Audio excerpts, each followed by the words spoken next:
Hello bachcho, let's see the question. The question is the inhibitor which closely resembles the substrate in its molecular structure and inhibits the enzyme activity by binding to the active site of the enzyme is called. तो यहाँ पे बोल रहा है कि एक ऐसे inhibitor का नाम बताना है हमें जो कि क्लोजली यहाँ पे सबस्ट्रेट को रिजेंबल करता है इन इट्स मॉलिक्यूलर स्ट्रक्चर और एंजाइम एक्टिविटी को इनहिबिट करता है by binding to the active site of the enzyme. उसको हम लोग यहाँ पे क्या बोलते हैं. Option A is feedback inhibitor, option B is non competitive inhibitor, option C is competitive inhibitor and option D is allosteric modulator. यहाँ पे हम लोग बात करेंगे अबाउट कॉम्पिटिटिव इनहिबिशन की.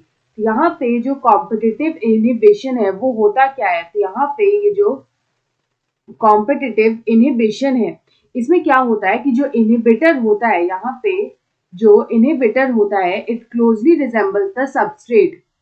It closely resembles the substrate in molecular structure. तो यहाँ पे ये molecular structure में जो है inhibitor वो बिल्कुल substrate जैसा ही दिखता है and it is regarded as a substrate analog. इसको हम लोग बोलते हैं substrate analog.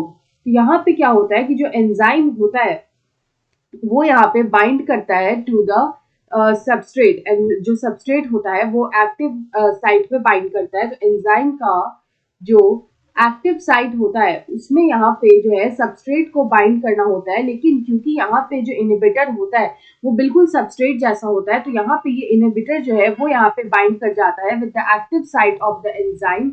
और यहाँ पे क्या करता है कि एंजाइम एक्टिविटी को क्या करता है कि इनहिबिट करता है. एंजाइम एक्टिविटी को ये इनहिबिट करता है और इस वजह से क्या होता है इसको हम लोग बोलते हैं कॉम्पिटिटिव इनहिबिशन. अगर हम लोग यहाँ पे कॉम्पिटिटिव इनहिबिशन में अगर Km वैल्यू की बात करें यहाँ पे जो Km वैल्यू होती है the Km value it increases, वो यहाँ पे इंक्रीज कर जाती है यहाँ पे. लेकिन जो Vmax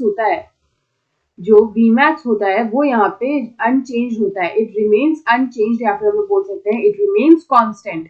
तो इस तरह का जो इनहिबिशन होता है इसको हम लोग बोलते हैं कॉम्पिटिटिव इनहिबिशन. और इस तरह का जो इनहिबिटर होता है इसको हम लोग बोलते हैं competitive inhibitor. It is known as competitive inhibitor.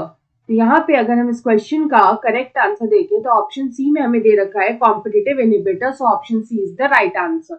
I hope you understood it well. Best of luck.